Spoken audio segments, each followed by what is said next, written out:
Every time Next Fest rolls around, I find a lot of good stuff, and a whole lot of weird stuff. I make it my mission to find the best games out there that might get overlooked, because we all need that wish list to be just a little bit longer, right? If you've been here before, we're glad to have you back, but if you're new to the channel, welcome to Two-Headed Hero. We cover a lot of RPGs, immersive sims, and weird indie games. If you like watching this kind of thing, good news! There's tons more roundups just like this on the channel, as well as a bunch of deep dive reviews. Be sure to subscribe and do the algorithm stuff if you're into it, this helps us out a ton, and you can always join our ever-growing band of champions over on Patreon. More on that later. But for now, let's take a look at what's crawling around the dark corners of Steam during this round of Next Fest. I don't know if I'm ready for the sweet release today. My name is Boss Sauce. And I'm Roland Coons. And together, we are the Two-Headed Hero. There's been a lot of interesting stuff rising up out of DOSman Publishing lately, and this is one of the most unique offerings I've seen so far. Apathema is weird. And good. It's a turn-based first-person dungeon crawler that's heavily inspired by Kingsfield as well as Baroque, an obscure and complex RPG from the Sega Saturn era. You'll start out as one of 3 sad scavengers and enter a world of rusty pipes, hazy darkness, and endless abyss. Drab greens and reds give this world a sickly, haunted feel. Everything carries a heavily stylized biomech design, from the slow, stilted character animations to the interface, and it makes you feel like you're taking down the last residents of the broken robot's retirement home every time you swing a pipe into one. While moving around feels familiar, combat is a fully turn-based affair. Targeting different parts of the enemy can cripple them in different ways and cause critical damage. Some might have innate resistances to certain weapons or even wear armor that has to be broken before damage can be done. Each action or attack carries a cost in action points, and Apathema gives the player a lot of buttons to push here. Focus mode consumes a large number of actions for a guaranteed hit, while Strength provides a minor damage and accuracy buff at a lower cost. Skip lets you save half your remaining actions to add to the next turn, and you can quickly use part of your rechargeable reserves or one of your equipped syringes if you need to heal up or cure a status effect. Even the lantern has more than one use here. You can light up dark places with it, of course, but you can also spend some fuel to get some action points back and stun your enemy. Once your actions run dry, the enemy gets a turn to retaliate, and you'll need to dodge or parry to avoid damage.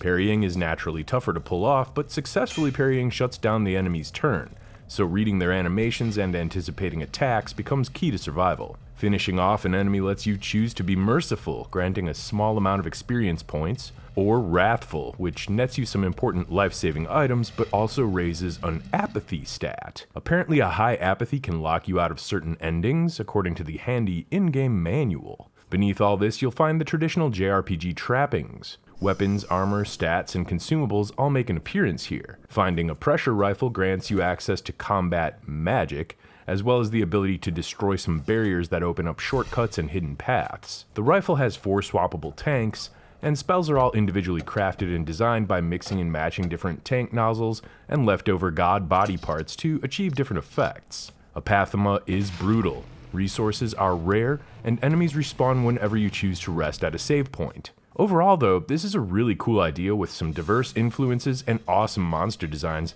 that strikes a really interesting balance between dungeon crawler and survival horror. And if there's one thing that we love on this channel, it's unusual RPGs with unique settings.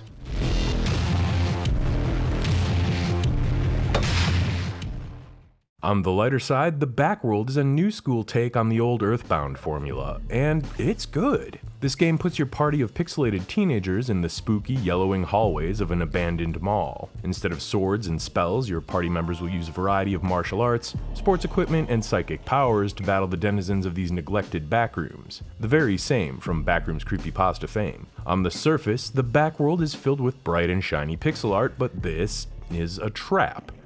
The game is a survival horror vibe through and through, complete with creepy monsters, chase sequences, and powerful bosses. You'll juggle health, energy, and sanity in a bid to keep your party alive while dodging the traps, hazards, and ever stronger and more numerous foes. You'll be forced into making decisions like, do I eat this wallpaper to feed my starving fighter, even though it'll risk his sanity and possibly make him go berserk? I especially love that the game sprinkles little details related to the sanity mechanic throughout the rest of the entire experience. Character portraits change as they descend further into madness, and the soundtrack takes a sinister turn as your sanity drains. Fortunately, your terrified teenagers have a few other tools at their disposal. Traps and throwables can give you a head start by damaging your enemies before a fight, and environmental hazards hurt enemies as well as your party. There's also a stealth option. If you're careful, you can sneak around many of the challenges, which is usually the wise course of action since battles are tough and supplies are precious. Unlike most RPGs though, grinding is not really an option here. XP isn't gained through fighting monsters, but instead by collecting these little blue wisps that lie hidden in the game's darkened hallways. It also must be said that this game offers extensive difficulty options if you're looking for a lighter experience or just want to sit back and enjoy exploring. And if you're into this kind of retro experience, there's a whole lot to enjoy. The art and the music are beautiful, monster designs are effectively creepy, even in pixel form, and the gameplay is a deep challenge worthy of the crunchiest players. There's several hours of content in this demo alone, and with the multiple difficulty modes, retro RPG fans are eating well here. It's definitely one to keep an eye on if you're hungry for some of that 16-bit goodness. Speaking of 16-bit goodness, Deorum has the energy of a moody and atmospheric SNES cart that's been lost to the sands of time. This is a dungeon crawler about flipping coins, looting crypts, and making errors in judgment against killer jellyfish. It's very, very weird, yet it's one of the best demos I came across this week. The opening moments set the tone wonderfully with beautiful pixel art revealing scenes of a forlorn forest road, while a haunting dungeon synth soundtrack paints ghosts into the corners of your mind. You'll organically choose your character's beginning skills and background in storybook fashion as you approach a decrepit ruin, until suddenly you find yourself thrust deep into a hostile dungeon. You got your dungeon hobos, you got your probably cursed gold coin floating in midair, and what's that? Questionable dungeon meat? Might as well have some lunch, what could possibly go wrong? As you awaken far below in the dungeon antechamber, a mysterious benefactor guides your new purpose. It has no name, but claims to be a servant of the luck god, Providence, and you can catch them with their head bowed in prayer during some of the quiet moments. Down here, you have a safe room of sorts, a lab with a coin mint, a comfy meat chair, and a pointy new buddy to talk to. All the comforts of home. The coin mint becomes particularly important. This will be your main source of income as the raw materials you need to grow your skills and strength can only be processed here. There's a large skill tree that branches off into combat boosts, utility skills, and carry limits, and upgrades to the facility in your cozy living room. Tarot cards unlock when you level up, providing further avenues for character building, and the game teases at some kind of alchemy mechanic later on. But you can't stay in safety forever, and eventually Providence calls you to the cursed corridors below. Navigating these mazes can be done with the normal WASD key lineup or with the mouse alone, and there's plenty of bone piles and debris to pick through for resources that you'll need to bring back to your cozy sanctuary by using a coin shrine. Dying means dropping everything and starting back at the entrance, which means you'll also need to do some old-school Diablo-style corpse runs to regain your precious bones and bodily fluids. It adds a little bit of that special sweaty extraction mechanic sauce to the mix. Every meaningful action in the game is done with a flip of your ever-changing coins. Despite the money motif though, this actually feels more like a dice RPG. You'll be choosing the faces of your combat coins that will pull you through battles with the various spooky blobs and gooey skeletons in the basements below. Some monsters can poison or hex your coins or have different phases that you'll need to anticipate in order to stay alive, so it's not just a straightforward RNG grind. There's a bit of strategy to develop. Other tasks like lockpicking and role-playing skill checks require a flip as well, although these use a different currency, and some of the decisions you made in the game's first moments might just come back to haunt your coin tosses later down the line. Honestly, I loved everything about this demo, from the gorgeous pixel graphics, to the terse yet thoughtful writing style, to the simple and effective roguelike dungeoneering. It's a great second screen grind, an engaging storytelling game, and simply beautiful looking to boot. Well worth a wishlist for any fan of dungeon crawlers. Imagine the best of 90s FPS boom shoots and cyberpunk tropes got packed into one shiny high-caliber shell, and you get SPRAWL Zero. I'm pretty choosy with my boom shoots, but this might be one of the best demos I've played ever. In this game, you become a hulking death machine covered in cybernetic armor that spews vaguely menacing fascist doctrine. Memory is the phantom. Autonomy is the flaw. Enact the directive. Truth is the symbol. Hesitation is the death. Execute. Your mission? Pursue and destroy the Imago Dei, a tree-loving eco-terrorist organization. What we seek is not the destruction of humanity, but its reclamation. Are we the baddies? Within the first moments, you'll find out you can punch right through a guy with your mighty metal Hulk hands, but that's not the only power at your disposal. The centerpiece of this game is a gravity glove that puts Gordon Freeman to shame, allowing you to snatch weapons from across the room, pull the doors off of rail cars, and violently hurl all manner of urban debris into all manner of armored thugs. Like any good boom shoot, SPRAWL Zero features tons of guns, which you'll cycle through constantly before carelessly chucking them aside once the magazine is empty. It sounds weird, but the lack of a carried arsenal really works in this game's favor, forcing the player to constantly scan the rooms for makeshift weapons and dropped ordnance to use in the heat of battle. To supplement all the gunplay, we get fun Crisis-style powers like the Bullet Shield, which lets you absorb and redirect incoming fire, and Bullet Time, which slows enemies down to a crawl while magnetizing your own rounds. These powers have virtually zero downtime and cause your enemies to drop health pickups, and I found the game's combination of mobility and split-second decision-making to be a finely tuned ballet of destruction. It's really fun. Go play it. Joy Malignant is what would happen if you took a gamebook RPG like Citizen Sleeper and stuffed it with clay models, magazine cutouts, crippling depression, and heavy religious overtones. It's very weird, but compelling nonetheless. Sometime in the near future, the ancient god Eem has awakened. Upon finding all his followers have abandoned him, he takes a city and thrusts it high into the sky, turning all its inhabitants into bizarre flesh freaks whose bodies externally reflect the sins of their former lives. This city is renamed Viseria. In a desperate attempt to repent for this mistake, local religious zealots formed the Church of Eem, which basically functions as the de facto law in the city of Viseria. And one day, you're found washed up in the city's dirty canals, a faceless and formless ghost with no memory of the past. What better way to make a choice chamber RPG than by playing as a ghost whose body parts only appear after they commit to important courses of action? So yeah, this game has some weird vibes right from the jump. You'll be helping to turn a squad into a church in one moment and becoming a temp at the most uncomfortably brutal slaughterhouse in the next. I gotta say that a lot of the descriptions here were content warning worthy, and it's far from the only grim story beats you'll see here. Even so, it's possible to find friendly faces amongst all this misery, and together you might even take the fight to the Church of Eem itself and find a way to end this nightmare. Mechanically, Joy Malignant is a reskin of something like Citizen Sleeper or Duskpunk. You got the same wheel timers, dice rolls that are literally masked, the odd narratively important decisions sprinkled in as the days tick by. Your prior choices influence both the body parts and character stats of your freaky ghost, which slowly takes shape over the course of your decision making. That's a pretty cool idea. Plus, stats have a heavy sway on your chances of success at any of the actions you attempt for the day, and you'll still have to balance your health and energy bars each day to stay alive. Joy Malignant might be a bit rougher and more limited than the other aforementioned gamebooks, but this is still a pretty awesome effort by a solo developer, and the bizarre tone, stylish UI choices, and PS1 claymation cityscape do a lot to make it stand out.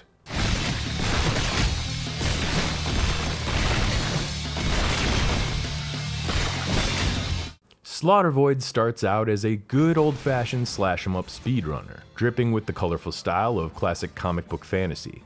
It quickly turns into a fugue state of mouse-clicking and key-mashing as you commit genocide on otherworldly hordes and try to stop a series of rituals from waking a sleeping god. But there's still some strategy to this knuckle-busting action. Weapons all feel dramatically different, from the thunderous hammer to the hook and dagger, and each packs a special move that drastically changes your playstyle approach. A powerful kick can create some space in a horde, or open the door to a room with some style. Trinkets fundamentally change the way the player and the environment interact, making those same doors into battering rams or bouncing around barrels with deadly force.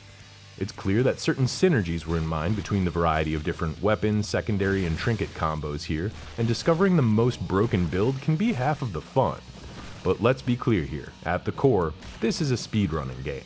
Chaining kills will grant your barbarian a protective shield and boost your attack rate as well as your movement speed, So the idea is to take advantage of positioning, placement, and powers in order to murder everything on the level as quickly and efficiently as possible. Beating the time limits unlocks more and more skulls, which can be spent at the village blacksmith. Beating a boss level frees up even more survivors, which will then return to your village in the void to offer up trinkets and secondary weapons in exchange for those same grisly skull trophies. 80s fantasy art and brutal thrash metal are the perfect complement to the hail of body parts that fly across your screen here. The moment-to-moment gameplay is a bit messy, visually noisy, and smaller enemies tend to sneak up on you when you're least expecting it. Still, I'd much rather look at a handcrafted game like this rather than the same overused Unreal Engine assets or AI slop any single day of the week. As you battle through the series of graveyards, jungles, and other crawl-worthy dungeons, you'll unravel the history of the tribe and the curse of the shattered world that they strive to protect. And this is all told in deliciously detailed pixel art. I'm not normally the target audience for twitchy games like this, but Slaughter Void is one of those one more try kind of games that sucked me in for far longer than I would have expected. For those that are looking for some fast and furious death metal flavored action, this will swing a sledgehammer right into that sweet spot. Check it out.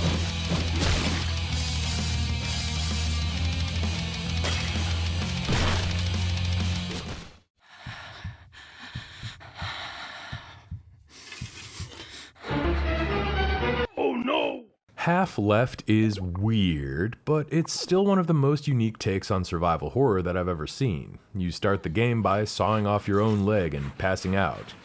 Not an auspicious beginning. When your newly minted amputee wakes up, she's forced to survive a nightmarish research lab by awkwardly rolling around a wheelchair.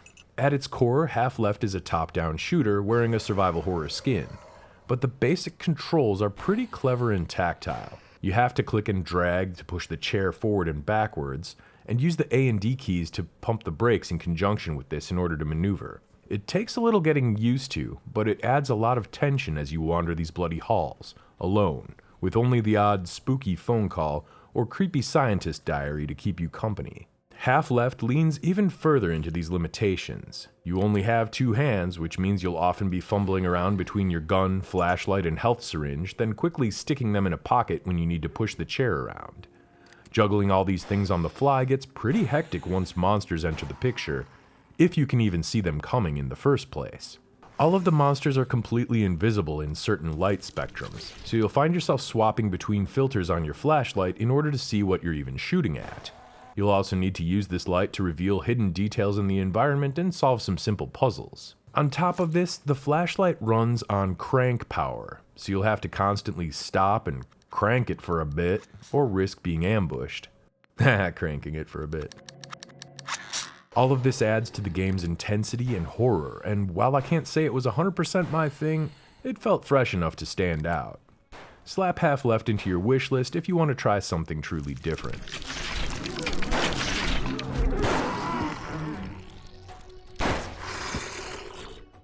Speaking of something truly different, here's a game where you hit a meat cube with a hammer until an eyeball falls out. A game about breaking a cube is weird, but it's got some clever tricks lurking beneath the surface. The setup is simple. You're a manual laborer working for a mysterious mining company. You exit the elevator. They drop a big cube made out of dirt or stone or other things into the middle of this mine shaft. You pick up your little hammer and bust pieces off until you find something good, drag the loot into the loot chute, or dispose of any volatile ore in the incinerator.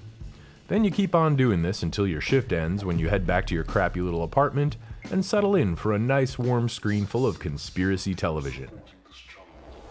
With your support, soon I will be able to reach even more of those who are blinded by the machinations of the state. At first, this game feels like a commentary about having a bullshit job. Wait for the monotone, lightly accented voice on the loudspeaker to announce the start of your shift. Your new job is to disassemble cubes provided by the corporation and extract valuables inside of them. Hit the cube. Drag a rock to the loot chute. Buy a bigger hammer. Hit the cube.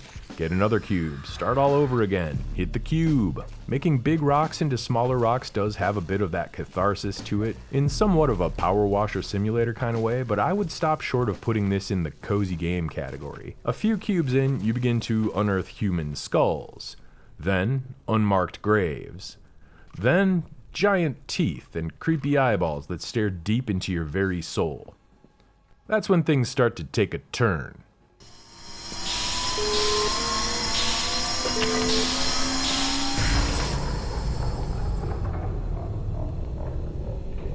Warning. Sudden loss of power. Manual activation of the backup generator is required. If you've got a thing for breaking stuff with a hammer and listening to the dulcet tones of loudspeaker announcements, keep an eyeball out for a game about breaking a cube.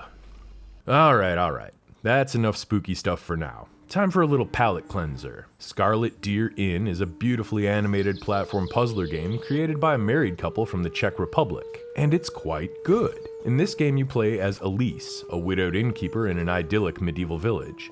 You'll roam around the town, delivering snacks, chatting up the villagers, and hearing about their little problems, petting all the livestock along the way, and generally having a cozy little time, until your errands bring you to the Beekeeper's Cavern on the outskirts of town. You step through the darkened threshold and immediately sense something is wrong. Blocks of ice are scattered across a rough cavern floor. You take a few steps forward. A trail of crimson leads you to a chilling scene, and oh no, I said no more spooky stuff. Fine, okay, so Scarlet Deer Inn starts out as an idyllic medieval fetch quest simulator and quickly devolves into more of a dark adventure puzzler kind of thing. You'll need to make your way through the abandoned tunnels deep below the town, break up boarded walls and secret paths beneath your feet, bring ancient machinery back to life, and search for a way out. All as your torchlight slowly fades into the darkness.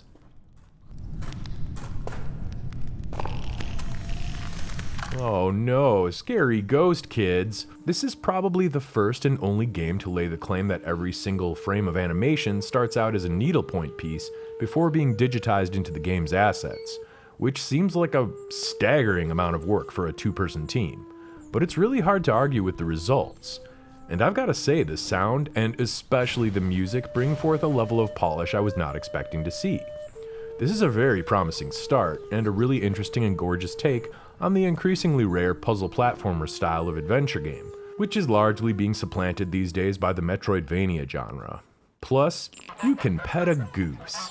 Special thanks goes out to Nabsy on our Discord server for bringing this one up, which reminds me we have a Discord server where people hang out and game and chat or even do some virtual tabletop. It's open to the public, but our Patreon supporters earn themselves a special role, so feel free to stop on by our cozy little tavern after you take a look at the Scarlet Deer Inn.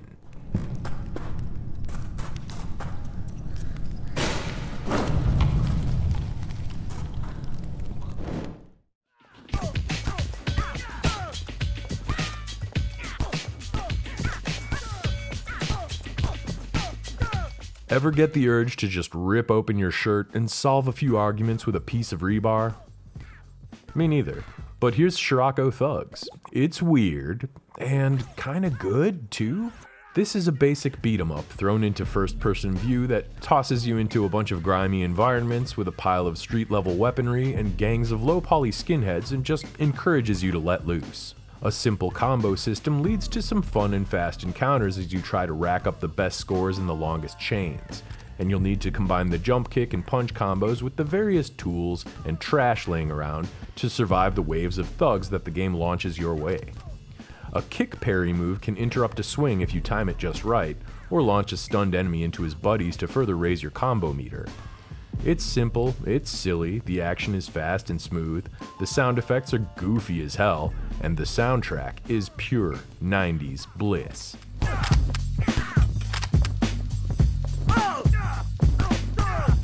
Lots to like here. Kinda reminds me of a low-poly Xenoclash, and it's not spooky at all until, oh no, a demon opens a dimensional portal and explodes your eyeballs and it becomes another spooky game, and... Just kidding. It's just the construction worker boss, which required some careful timing to get those parries just right. After beating your way through the story content, the demo unlocks a wave survival arena, so if you're not quite done pummeling bald fools, your wish is granted. Scirocco Thugs. Check it out.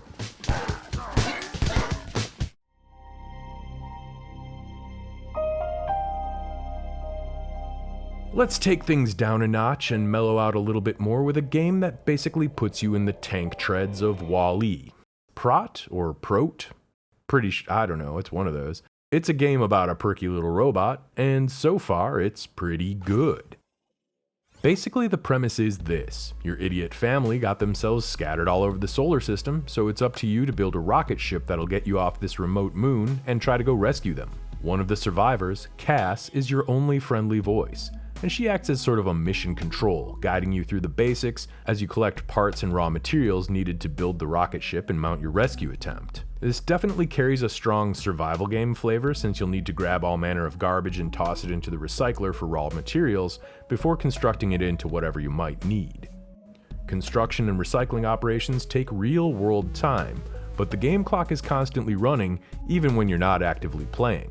Not sure if I totally like this, to be honest, but at least it's interesting, and there's ways to accelerate these operations if you keep your eyes open and get clever with it. Despite his charming personality, PROT the little robot can't do this alone, so he's going to need to collect control modules that let him take advantage of other vehicles like the drill mole or the dump truck in order to carry out some of the more large-scale operations.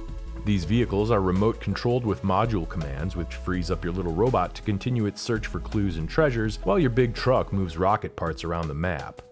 The interface feels interesting and tactile, and I do love how everything looks like a little analog monitor with wired connections and physical buttons. You're also not alone here. Hostile native creatures wait for the chance to eat up your resources and drag them back to the nest, and there's forgotten sentries waiting to harsh your mellow.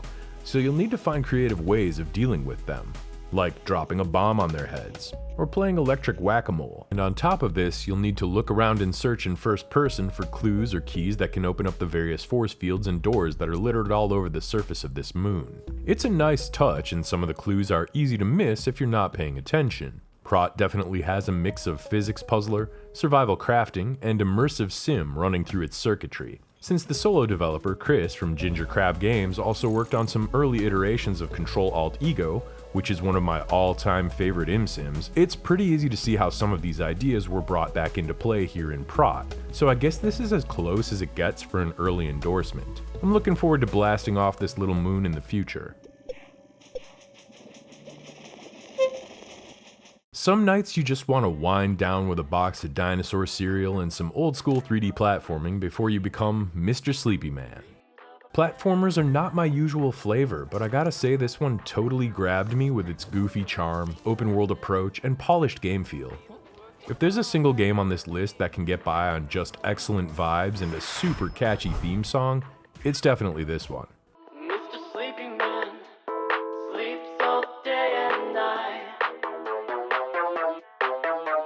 You start out as a little kid trying to sneak in some late night game time, but get snatched into the screen by a wicked purple hand. Next thing you know, you're in the role of Mr. Sleepy Man himself, this droopy little guy with a boogie hanging out of his nose who's just looking for a pillow and a blankie so he can go back to bed.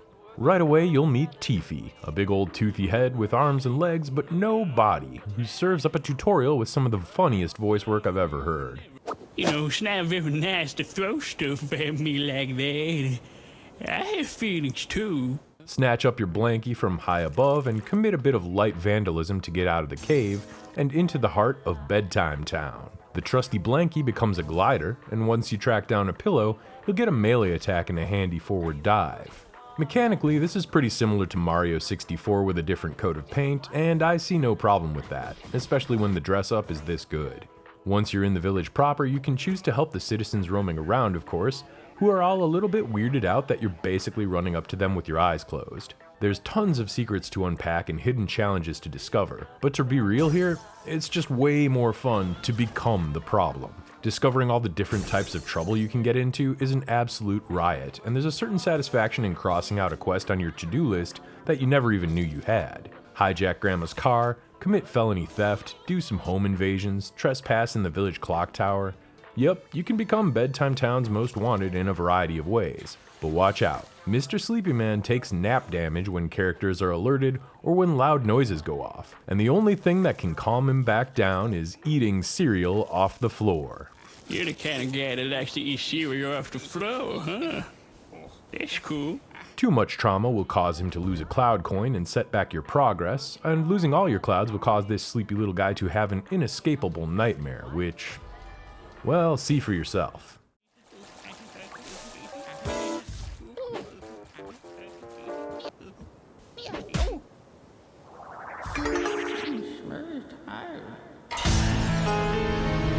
A crazy interactive music video section featuring Tiffy and a stuffed dinosaur tops off this amazing ice cream sundae of a demo. What an actual treat to play through. And you know what's even better?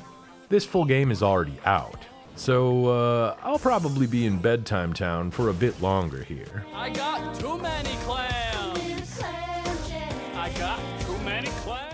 But that's a dozen dirty demos, the best and weirdest, done, dusted, and delivered. If there's one that you liked, slap it down in those comments. And if you want to help us out, consider the heroic challenge of joining our Patreon page for as little as $5 a month. We've got some exclusive chats and early ad-free access to way more videos just like this up there, and it all helps us out far more than you know. If you don't have the donuts to donate, that's okay too. Like, subscribe, mobile hype button, all of that goes a long way as well. Special thanks to the heroes gathered around our cozy tavern fire. Wolfgang Bristol, Yaroslav Rybaki. Include invert Y in your games. Jim DiFrancesco, Vulpes, Adam Uselman, Amelie McNamara, James Blake, Cameron Frement, Dominic Nguyen, John Williams, Mahogany God King, and our YouTube members, Godspeed7, Vinny2142, Muggs McGurk812, and all the rest. Truly, you are all the most gracious of supporters. If you're still hungry for some more demos, or just some more videos in general, check out what's popping on your screen right now. Thanks again for watching, and we'll see you on the next Two-Headed Hero.